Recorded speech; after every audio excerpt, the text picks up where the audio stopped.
But I'm not a fan of oats either. And for some of the reasons we mentioned earlier, heavy metals, oats are often contaminated with glyphosate. Yep. No.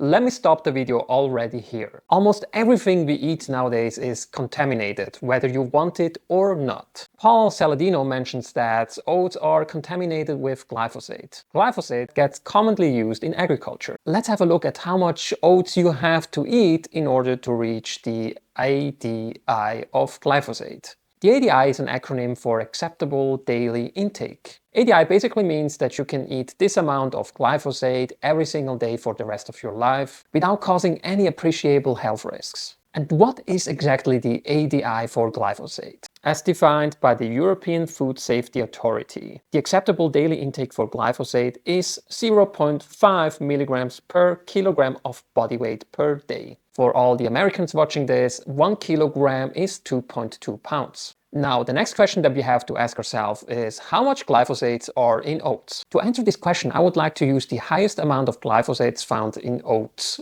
that I could find on the entirety of the internet. And that amount was found by the Environmental Working Group. The Environmental Working Group is actually the perfect example to be used to answer this question, because they are highly likely to report huge amounts of pesticides being present in oats and other food products. How do I know this? Well, just read the descriptions on what the Environmental Working Group is. Just after reading a couple of lines, you can probably see why this group is especially biased to find the highest numbers of pesticides being present in foods.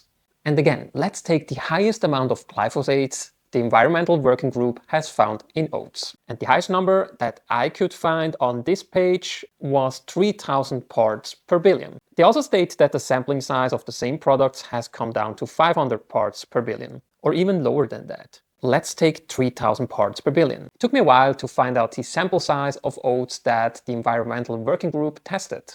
With sample size, I mean what amount of oats did they actually find the 3,000 parts per billion of glyphosate in. And it turns out the sample size was 1 kilogram, so again 2.2 pounds. And in case you're wondering, micrograms per kilogram is exactly the same number as parts per billion. Remember, the acceptable daily intake is 0.5 milligrams, not micrograms, milligrams per kilogram of body weight. Let's take myself as an example. I weigh around 80 kilograms. 0.5 times 80 gives us exactly 40 milligrams that I could consume of glyphosate. And that is an amount that very likely won't pose any health risks for me. So in order for me to reach the acceptable daily intake, I would have to consume more than 13 kilograms of oats per day. Or in other words, for all the Americans watching this, that would be the equivalent of eating 31 pounds of oats every single day. I love oats, but I certainly don't love oats that much. On top of that, what Paul Saladino also conveniently leaves out when he talks about oats are the health outcomes. As this systematic review and meta-analysis shows, if we compare people that eat the most amount of oats versus the people that ate the lowest amounts of oats in this cohort, we see that people consuming the highest amount of oats had a 22% risk reduction for getting type 2 diabetes, a 19% reduction for cardiovascular disease. If we take this even one step further and look at meta-analysis of randomized controlled trials, we see that oats lowered levels of blood lipids and also led to improvements in anthropometric parameters. I really don't like these types of videos because they instill fear upon eating certain food products that are actually been shown to be very health promoting. Even if they indeed have some residues of pesticides in them, they are so small that when we look at health outcomes, which is actually what truly matters here, people eating the highest amount of oats do really